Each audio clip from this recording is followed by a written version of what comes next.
whakarongo ki te tangi a te korimako. Kōrero flowing out the hook of force. Kaupapa relevant, kaupapa out of bounds, kaupapa exigent, kaupapa paramount.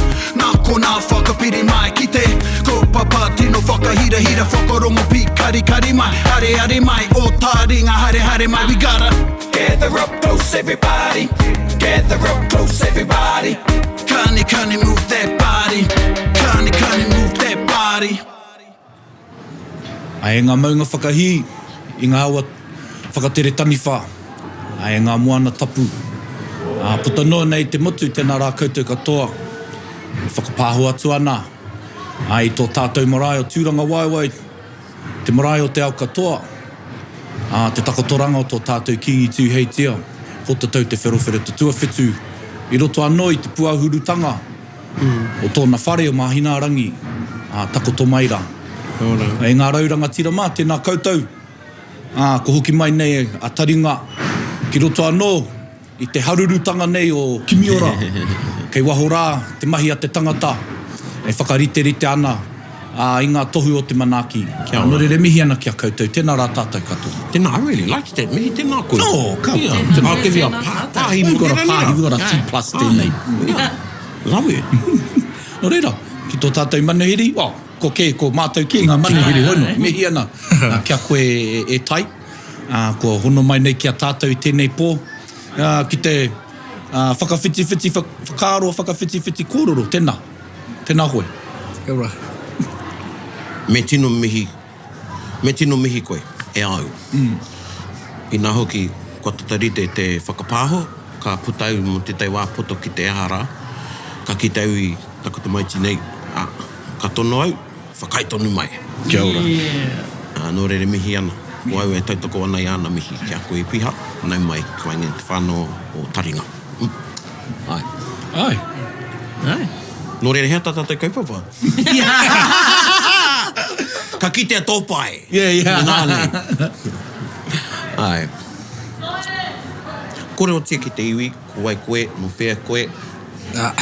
Tuatahi mihi ana kia koutou, whakawātea mai, kia haere mai au, kia kōrero tahi, kia wānanga tahi, kia whakawhiti kōrero I tēnei pō. Ko ai au, ko Epiha Muru-Kete taku ingoa, ana, runga mai o te pāwāhi, ngā timahuti te hapu, tēnei au e mihi ana.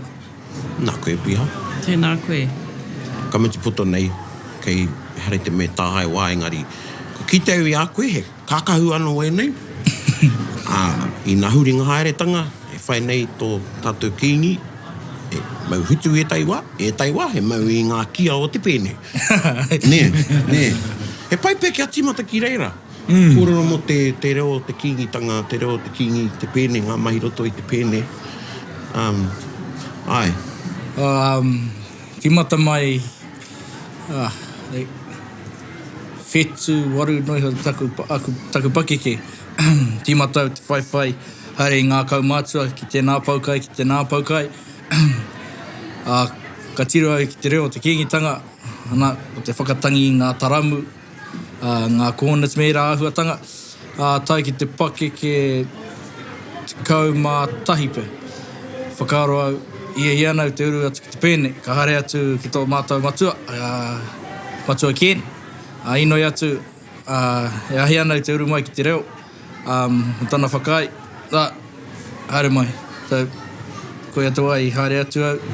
Tīmata mai au runga I te paukai o rere te whioi. Ai, paukai whakamutunga o te tau, tau Pākehā. A tīmata I kona, mai te rara rua mano kauma whitupe. E mai kora, hare tonu ana I tēnei rā. Did you have to audition ki te kia uru ai? Or?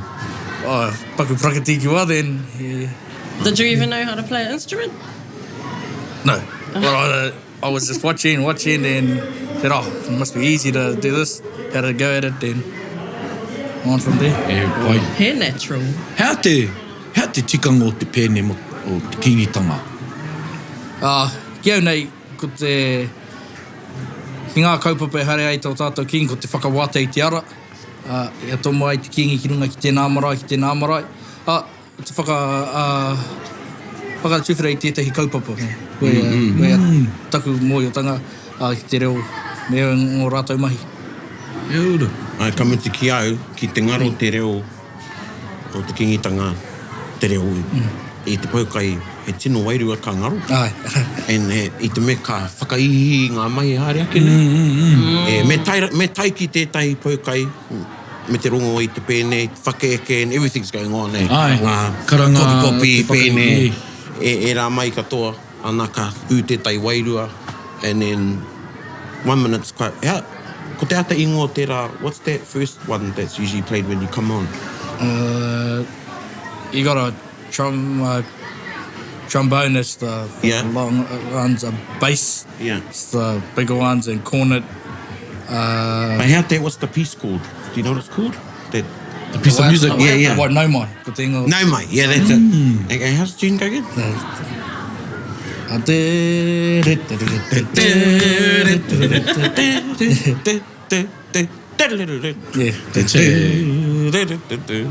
Nō he timata i te pēne. I tau nei mohi o Kiingi mahuta.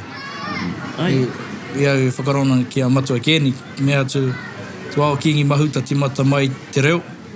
Nā, e hare tonu ana i tēnei ra. Akaore mohi o haha te koe ngā kōrero. Mara nei te wao te uruta, kei kore tonu pati nei me te kati. E nā tērā, kāre te Kiingi tautoko ki haere te pēne. Is nā runga i te toko ti o nā nama, e ahi ana ki nā marae. E nā e te paukai tūtai tui o mai ki Parawera, and there was no band. I thought, how boring. Oh, yeah. And I was like, right, I gotta find the band music.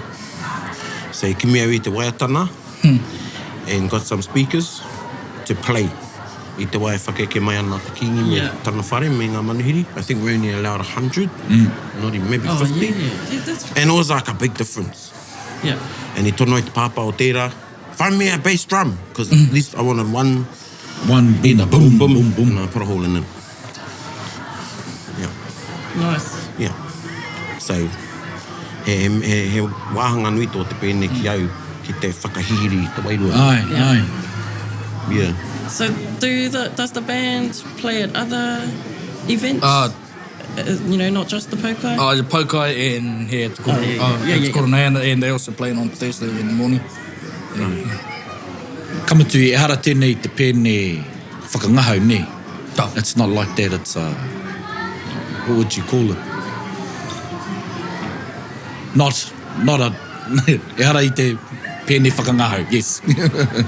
No, it's, Well, but e tai o a rātou mahi, ka whakangahau I te tangata. I te mutunga. Yeah. Waiatai, te iwi. Kopi, e rāhotanga. Hei tai tikanga e pāna ki, e tikanga rānei? Like, Rau te moe. probably because you're in it. Yeah, and it's something, he Māori nō nei wetahi mahi. So e tai o a mātou tikanga ki a koutou, haere mana te pēne, and we always finish up the pupuru, and we don't come back down until kua rite te pēne. So they do that piece, and ka haere mai katata mai ki te paukara, kei te iri tonu a mātou rau. And then kia tai rāno rātou ki te paukara, paukai me te kara o te Kiingi, and then we put our things down. Yeah, so there's those sort of... Yeah. Yeah. That the pēne doesn't know. Oh, it's interesting. And probably koe tawhiti e. Because when the flag comes down, me and pērā anō. Yeah. Ka tangi anō te pēne I te hekinga mai nei o te kara. Yeah. Pai. And ka noho rātou, I te rauna, koera te rauna. O mātou marae te rauna. And everyone stays the night. And in the morning, usually they do another round before Poroporo Aki. And it's cool. Everyone gets up, kopi. Some marriages might come from there. Taku mōia koe na te tikanga. Nā wā mua. Te kopi? Yeah. Really? Nā wāhine kua wātea. Yeah. I roto I te tau I noho pauaru, kua wātea. And they go drop their stuff. Yeah. Ko mohi o ngā tāne, oh yeah, e wā te ana i rā wahine. Yeah, some of them been wā te for ages. And then engari koera te tikanga. Ai. Yeah. I didn't know that. Yeah, tikanga tō te rā mahi. And then while they're playing, koe nā te wā hei whakatako, me, kei te marae te tikanga, koe nā te wā ki te whakatako tō i tō koha, ki te pēne. Yeah. Kia ora. And ka whakatako tō ngia ki te tau te pēne kia mohe wai. Well, you go right around Mā te the middle. pēne, ai, Yeah. te whakaaro. And then mā tētai o rātou mātou e mihi, and then ka haere ngā poroporo. Yeah.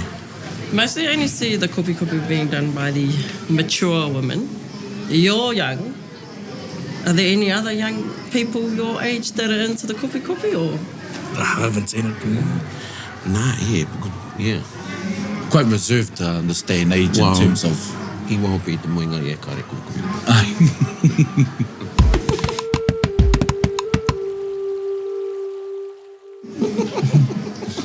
So, i tupu ai koe i wāhi pāne, hea etahi atu mea i kitea rā e koe i roto i tō whakatupuranga mo te tahi o te pēne. Did you see any other differences or times in when there was an evolution in the pēne and the band, or sometimes when someone's trombone was rusty or something? Yeah. Some pokoas we go to, and one side finishes before the other side finishes, and one sounds off, one sounds on, but I think quite a few pokoas I've been to. We're all out of time, and to me, i te kore ki nge te hitanga tō te hahi rātana, e tō rātau reo. Ai. Ka mea tu ki a rātau, how do you bring everyone together? How do you get, hey, look, we have practice today, how do you bring everyone together? He goes, i te wā ka taimai koe ki te ino ki auru atu ki te reo, ko te pātai me he mea ka whakapono koe ki te kaupapa, me he mea ka u koe ki te kaupapa, ana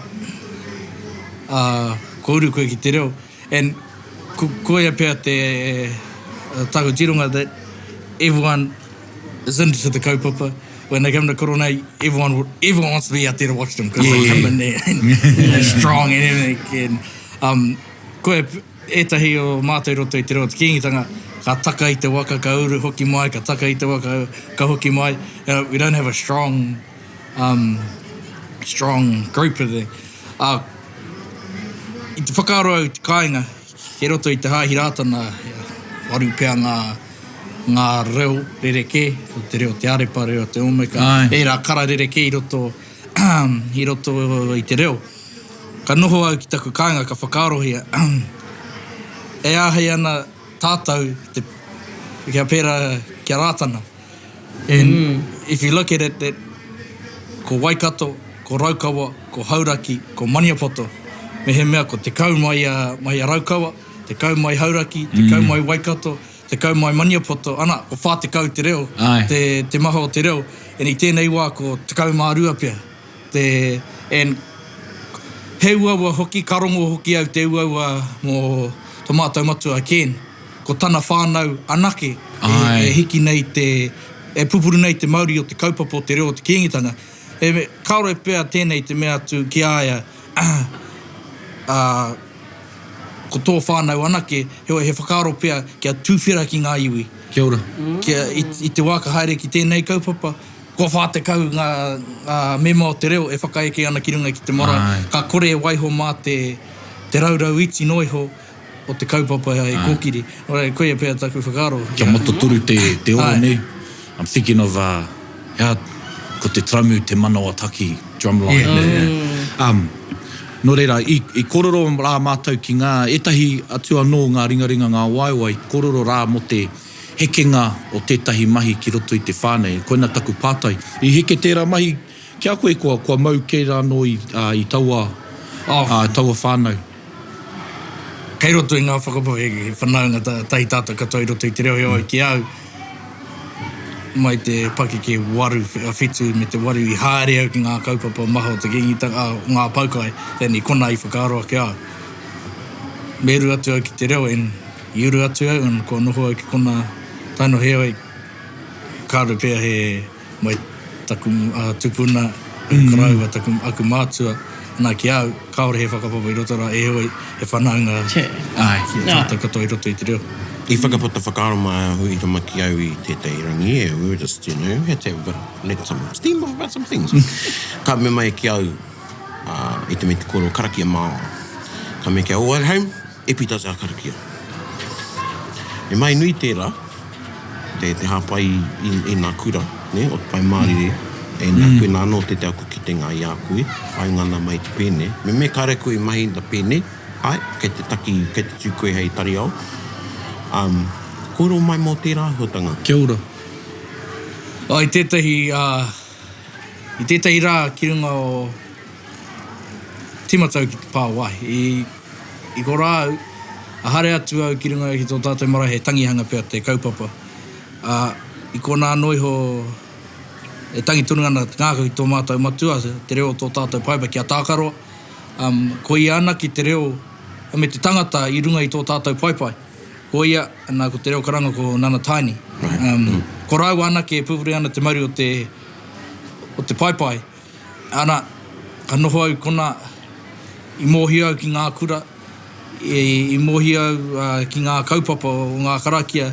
Ana I tai te wā, I mea atu mai taku karaua, hey, no one's here to do the karakia. Mau anō e taki te karakia. Ka pātai ake au ki rā, mihe mea ko koutou e whakai ana māku e tū, ana ka mahi au ka taki I te karakia. Me koutou e whakai ana. Nerd. E nā, ka hare ake au ki runga ki ngā rauna, ka tau ki runga o te marae o Rāwhitiroa. No, Aotearoa. E nā, ka kotahi mai te Kiingi, kotahi mai ngā kaumātua, I te tiro o haere rātou, I runga I te mea kaore tētahi I kona, e mohi ana te taki I ngā karakia, o te pai, I ngā kura o te pai Māori. Ka tono mai tētahi o ngā kaumātua ki te Kiingi. Kaore he tangata I konei, ko hoki ke rātou ki te kāinga. Ki te, ngā tangata e ahi ana te taki I te karakia. Ka mea atu pātai ki te iwi, o ki tētahi e ahi ana te taki. Ka haere mai rātou ki au, ka mea atu e ahi ana koe te taki te karakia. Ana, I taki au te karakia o te kura o te ahi hi runga o Aotearoa. Mutu ana I te rā, te taki I te karakia ka tū, te raua Sani Karena. Ka tuku mihi mai ki au. E ko tāna kōrero, he ino I tēnei ki au koe maungo mātou karakia e taki ki runga ki ngā rauna paukai. O tira, ngā kaupapa kai mua I te aroaro te Kiingi o tira te iwi.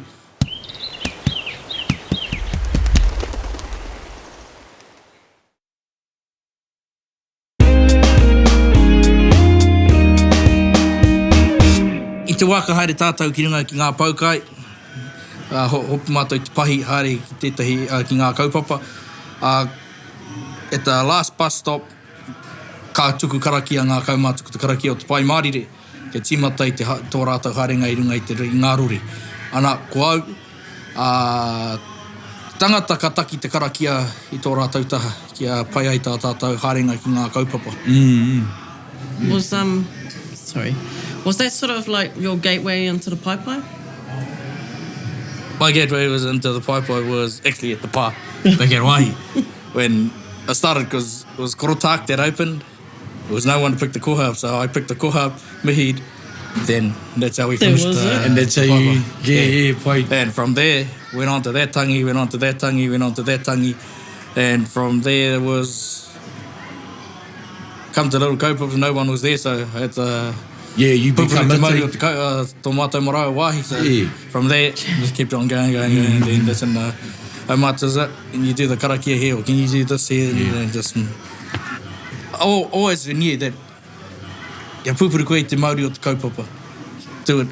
Aha koa, te kōrero a tēnā, a kōkiri koe te kaupapa, kia pupuru I te Māori. Pai. Hono, ko te pātai ki au, hea te tariao? O te tariao, Hiana ko te tangata e taki ana I te karakia o te pai Māori. E mea ana te mea ana te kōrero ko tari ao te whetū I te ata. Ko tari ao te tohu o te timatanga hau, ana ko tari ao ko te pai mārire. Ana, koe e tāku ha tēnei mea te tari ao, te tangata e pupuru nei, e taki ana I te karakia o te pai mārire. You know when you do a mihi to someone who's just done the karakia and you like might say tēnā koe e te tari ao. Can you only really contextually only say it if they've done a pai mārire karakia or no?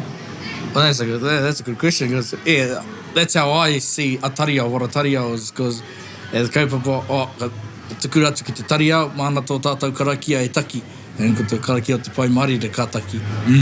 So I've been everywhere and they say, hara mai te tari ao, and when the tari ao comes, they're doing the pai mārire. Yeah. I don't hear them doing any other Ka pai. karakia. That's how I thought, I'll have to look out for this. A tari ao must be a person who...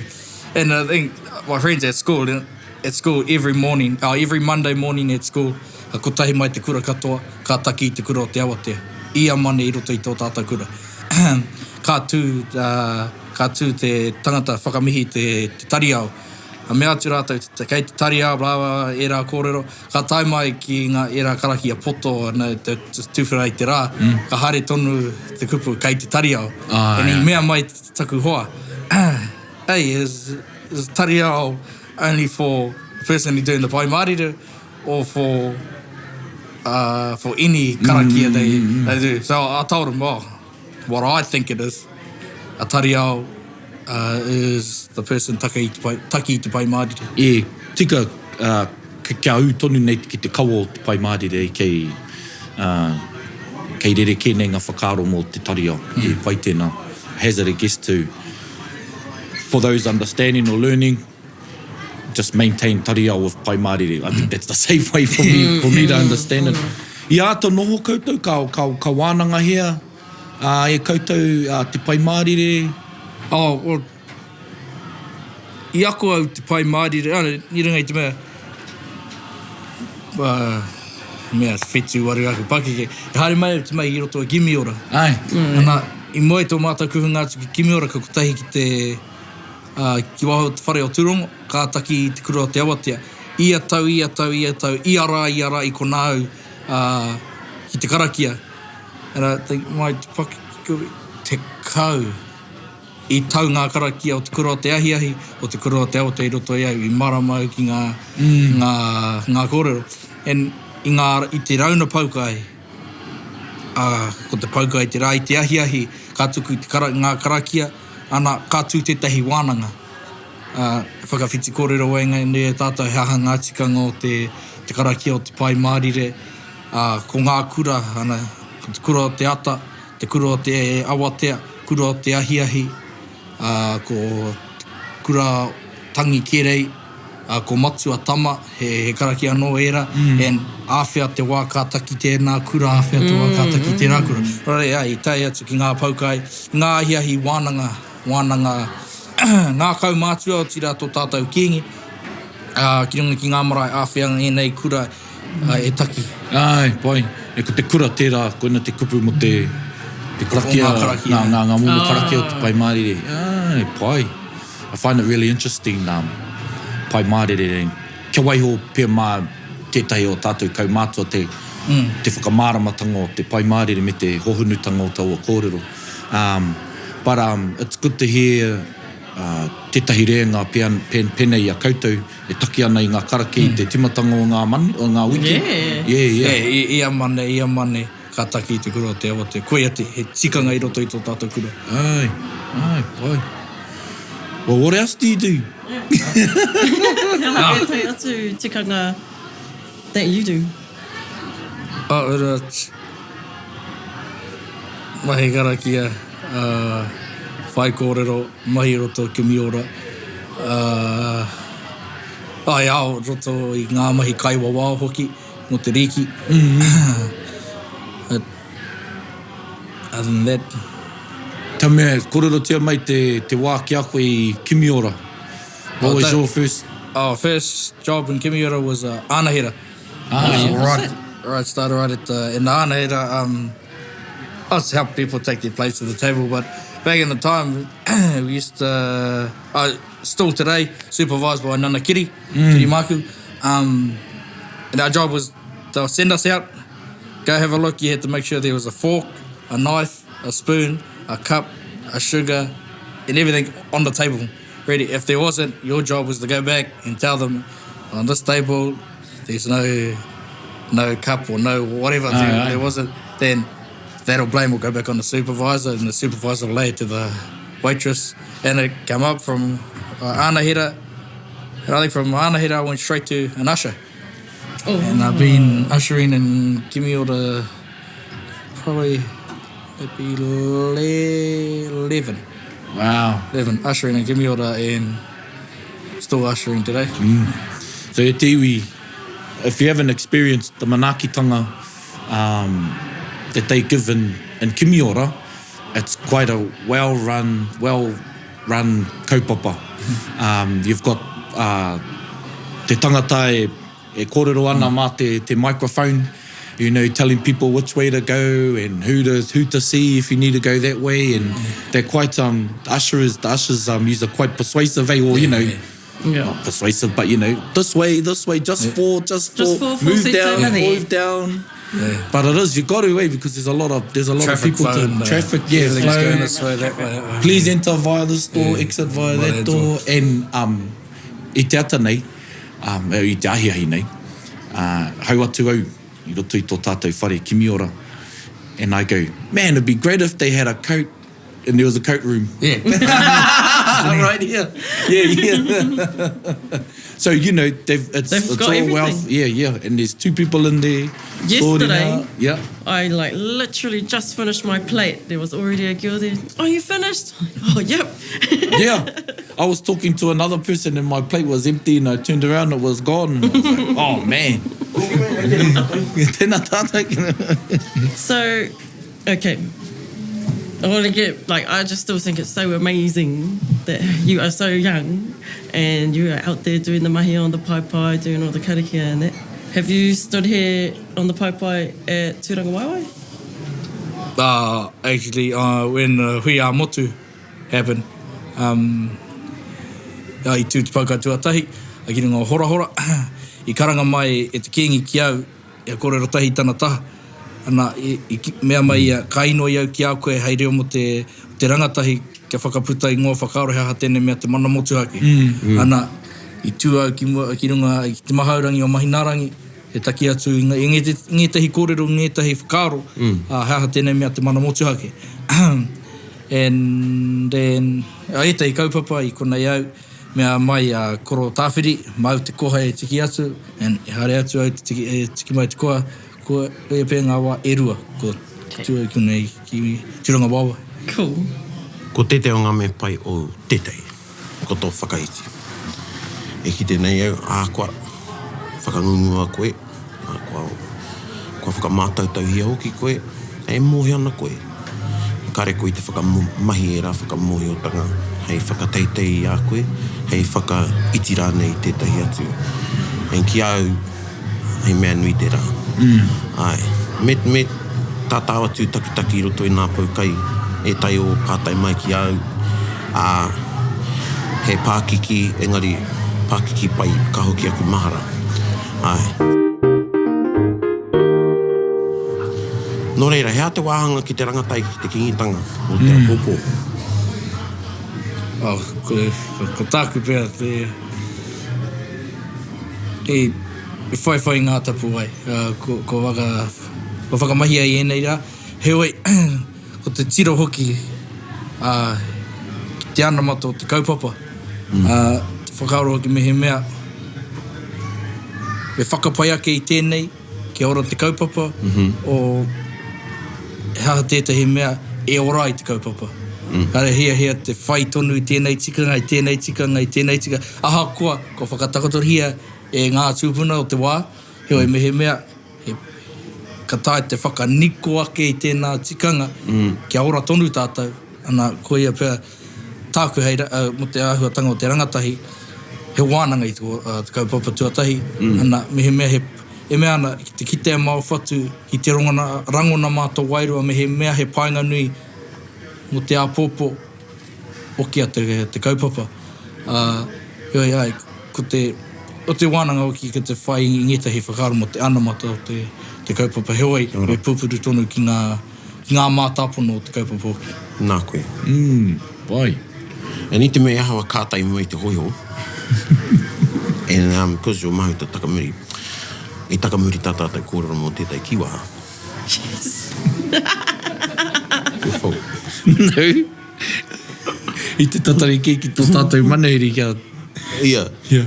E, whakaaro anau, hea e tai o ngā kianga, so some came out in the nahi. Harei te me ko tai engari, e kianga e kiwaha rānei, i rongo rā koe, e rongo ana rānei i ngā kaumātua, i ngā rauna i whea rānei, e kōrero mai māu. I nana i koro te e kō. E kō. Yeah, and how all different ways of saying it. E kō. Te tētahi ianga pēr i roto, i runga i te pahi o ngā kaumātua, ko kere. Yes, it Koea is! te kōrero. Ko rāmai te tangata, ka rongo koe i aia i mua i tō tiro, ki te i aia. Ka rongo, kere! E nā, ka mohi o koe, e hara mai ana rāmai o, e hara mai ana tēnā kaumātua. Oia pēr tētahi kōrero. E rongo nei au, runga i ngā kaupapa. Hei, e tana tikanga? Kare. Kare. Oh. Kere. Kere. Kere. Pai. Yeah. So how do you use it for our viewers? Or how would you use it? Listen, always know kere was rāmai. Oh. You go here and she was the one that first time I heard it was always her. We always hop on the bus and morena kere. Ko tētai kāhu i te pahi nei. Ai. So you have like a core Yes. i te koro rāia, and you have ones that sort of come e tahi wā, but there's always a core i runga i te pahi. And then i roto i tau a kōra, te atu takoiti, and then he reo pēnei tō rātau. And when they use it, you know, either he whakatoe haere nei, or he inu e haere nei, or kua puta tētahi mai. Ai. He reo ke. Yeah. Kere. Yeah, but oh, kere. Ye wainga nui anō. Who are your iho pūmanawa here at these type of events, at the paukai, at the koro neihana, etc.? He maha. Ana, o rāhui, ko tuku. Nā manakitanga tuku. Nā ko rāhui, nā tā ko koro tāwhiri. Ko ngā kaumātua katoa. Anoho au ka kite, ana kamanaki. Ana i te wā kamanaki, ka mea te ai, mai koe i tō mātou taha, then ka noho pia au te whakarongo, nā ka tai mai te wā, ka tono atu, ana mahi a te mahi. Nā runga, i ngō rātou kōrero, haere mai whakahari i tētahi kaupapa. E mohi anau, ana, me he mea whakai ana rātou, mahi a te kaupapa. Kia ora. Pai. Kia ora. Pai. Yep, I want to be like you when I grow up. Kere. Kere. Kere. Do you have any kianga like that amongst yourselves in the band? Like, Nā. oh, frete. Me te, ki ana i te wā, ka tū te reo, ka mai te mahi, then ka hoki atu rātou ki te pahi. Yeah. Te no i roto te pahi, heoi, ka whakahoki au taku, Yeah. ka taraumu ki te pahi, ka hoki mai Ka ki hoki ngā ki te marae. Kia ora. Te whakarongo ki ngā kōrero. E, pai. Toko iti he pēra. Yeah. But, e hara i te mea, he rā weke e rātu rangatai. Yeah. And they have to, you know, me moe o koutou, te rauna, te irua ono, ne? Yeah. I ononga marae. So you're on the road for 6 days. Ai. Staying at 5, 5 marais. 7. 5, 6. Karawera, ka me maki te waipapu. Ne, o kapu. Yeah, 6. 6. 6 marae, your clothes, you're travelling. So a lot of, you know, you're not always sleeping in the same part of the marae you were the year before. You don't have access to a washing machine all the time. You got to be onto it. Yeah. It's raining one day, it's sunny another day. Ai. And you know the first timers, because they dragging, when they come on the marae, they got a big suitcase ready to go around the world. Ai, All the Pokai travellers know, ane, I can put it all in here, everything I need is in This is here. me for 6 days. Yeah. Yeah.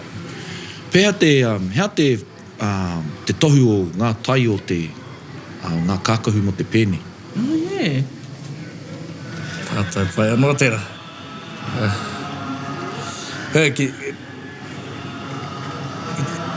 Timata mai he kara ko te māme te pango. Ai. I te kara tuatahi ki taku nei mohio. Ana ka... Haere mohio me he kara anō heo ka tāmai ki te kara kikorangi. Ana... Haere mohio ana me tika nei kōrero heo ko taku mohio tanga ka whai te kara o tō tātou Kiingi. Ko te kara manawa. E kikorangi te tai, ko ia tāku... That's how I think it might be. Yeah. Because it follows the kara. Tautoko. Yeah. Ngā tai katoa. Oh, it's really hard. Kei wahora, te mahi a te karakia. Nai, koe ne te kura o te pō, te ahi. Ai te kōrero mai tēnei mo te tikanga o te kupu tariao. Te mahi a te tariao. Hea te tikanga o te kupu, te ingo tariao. Wa tūtai, he whetū tariao. Kei tētai o nā waiata Kiingitanga, tētai o nā waiata, tērā tariao ka mua i ki runga. Kei roto anō ki nā kōrero tuku ihoa tainui, e tai kōrero mo tariao. Tētai mea, en koe ne taku pātai kia koe. I roto i nā tuhinga korua kai au o ngā huringa haeretanga o tāwhiao o roto o Taranaki. Ko e te ona ia upoko, have like 1882 te tau, te whitu o Mei.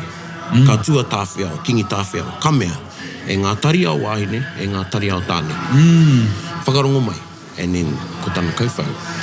And I pātau ki e tai, I say, moa whetu ai te wahine ki te taki whakaupoko i ngā mea nei. Oh, kari kite. And sort of going what you're saying about tikanga. Because e tai wā, koira te mea hei karo, hei tautoko rānei.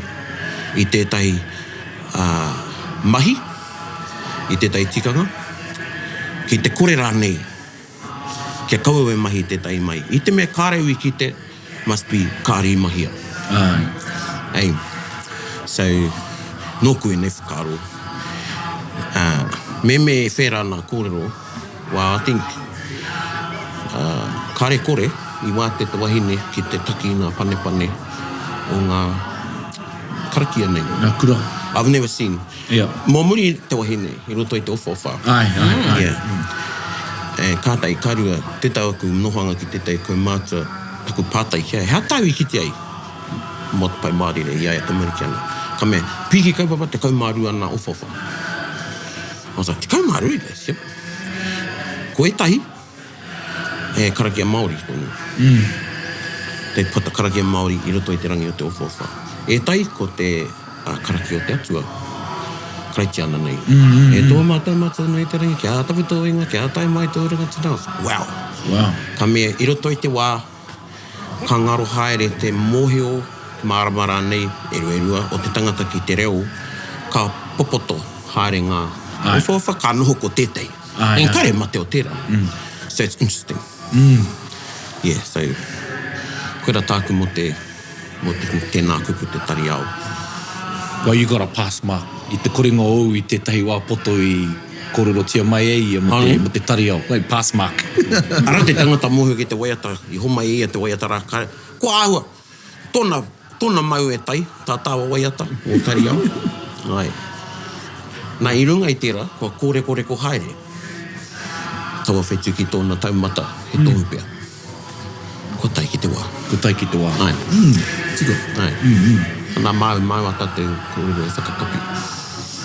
Hei, kōrero whakakapinga mo tēnei pō, ko ngā mihi tonu ana, ngā whakaro nui ki tō tātou Kiingi, e takoto mai ana. I runga anō I ngā ngā koro wai mihi. Ko whatui e tēnei ngā waka ko taimai, he rā noa pōpō. Ano e ringa whakaaro nui, ki ai me tana whare mate, ka hui ariki, kia koutou. Tai ana kia tātou katoa, i tangi nei, pani nei, mihi ana kia tātou, mihi ana kia koe hoki e tai. Noho mai nei, ki te whakarangatira i a Taringa, ko rangatira mātai i a koe, i a koutou katoa, te haukainga nei, te Tūrangawaewae wāhi pā, e manaki ana i ngā, te tini ngero ngā waewae ko tai mai, e tai tonu mai ana i roto i ngā rā mihi ana. Tēnā koutou, tēnā koe. Nā i runga i ngā kupu nei, pai Māori re. Pai Māori re.